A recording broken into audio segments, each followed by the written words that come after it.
ಪಂಚೆ ಧರಿಸಿ ಬಂದಿದ್ದಾರೆ ಅನ್ನುವಂತ ಏಕೈಕ ಕಾರಣಕ್ಕಾಗಿ ರೈತನನ್ನ ಮಾಲ್ನ ಒಳಗೆ ಬಿಡದೇನೆ ಅಪಮಾನ ಮಾಡಲಾಗಿತ್ತು. ಈ ಅವಮಾನ ಆದ ಜಾಗದಲ್ಲೇ ಅನ್ನದಾತನಿಗೆ ಸನ್ಮಾನ ಮಾಡುವಂತಹ ಮೂಲಕವಾಗಿಯೂ ಕೂಡ ಒಂದಿಷ್ಟು ತೇಪೆ ಹಚ್ಚಿಕೊಳ್ಳುವಂತಹ ತನ್ನ ಮುಖ ಉಳಿಸಿಕೊಳ್ಳುವಂತಹ ಕೆಲಸವನ್ನ ಮಾಲ್ನವರು ಮಾಡಿದ್ರು. ಆದರೆ ಈ ವಿಚಾರದಲ್ಲಿ ಅಷ್ಟು ಸುಲಭವಾಗಿ ಮಾಲ್ನವರ ತೇಪೆಗೆ ಸರ್ಕಾರ ಬಗ್ಗಿಲ್ಲ.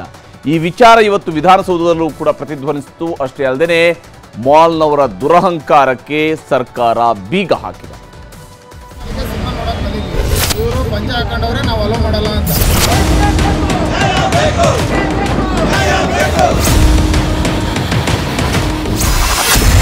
ಅನ್ನದಾತನಿಗೆ ಅವಮಾನಿಸಿದ್ದ ಮಾಲ್ಗೆ ಬಿತ್ತು ಬೀಗ.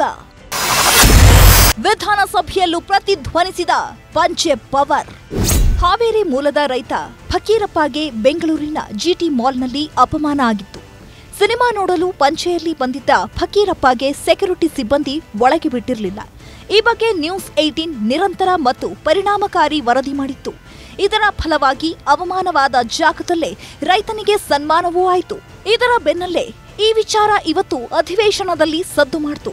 ಮಾಲ್ಗೋಗಕ್ಕೆ ಅವಕಾಶ ಕೊಡದೆ ಅವಮಾನ ಅಂತ ಮಾಡಿದ್ರು ಅಂತ ಚರ್ಚೆ ಆಯ್ತು. ಅಂತ ಮಹತ್ತರವಾದಂತ ವಿಷಯ dignity and self respect is paramount important.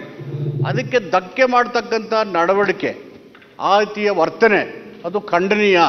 ರೈತರ ಪರವಾಗಿ ಕಳಕಳಿಯಿಂದ ನಾನು ವಿನಂತಿ ಮಾಡ್ತೀನಿ, ನೀವು ಯಾವುದೇ ಸಮಿತಿ ಮಾಡೋದು ಅವಶ್ಯಕತೆ ಇಲ್ಲ, ವರದಿ ತೋರಿಸೋ ಅವಶ್ಯಕತೆ ಇಲ್ಲ.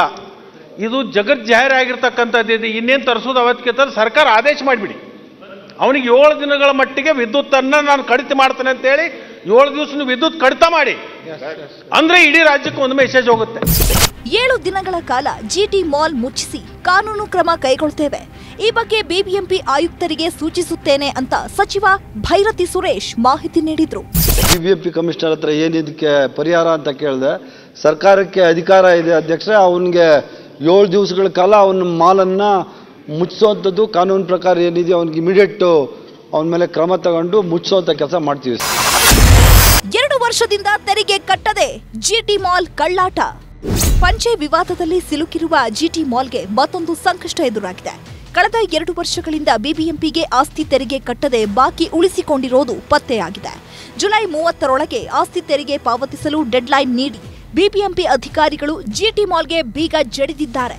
ಮಾಲ್ನ ಎಲ್ಲಾ ಗೇಟ್ಗಳಿಗೆ ಬೀಗ ಹಾಕಿ ಬ್ಯಾರಿಕೇಡ್ ಅಳವಡಿಸಲಾಗಿದೆ. ನಮ್ಮ ಕಡೆಯಿಂದ ತಪ್ಪಾಗಿದೆ, ಇನ್ಮುಂದೆ ಈ ರೀತಿ ಆಗೋದಿಲ್ಲ. ನಾವು ಫಕೀರಪ್ಪಗೆ ಕ್ಷಮೆ ಕೇಳಿದ್ದೇವೆ ಅಂತ ಜಿಟಿ ಮಾಲ್ ಮಾಲೀಕ ಹೇಳಿದ್ದಾರೆ.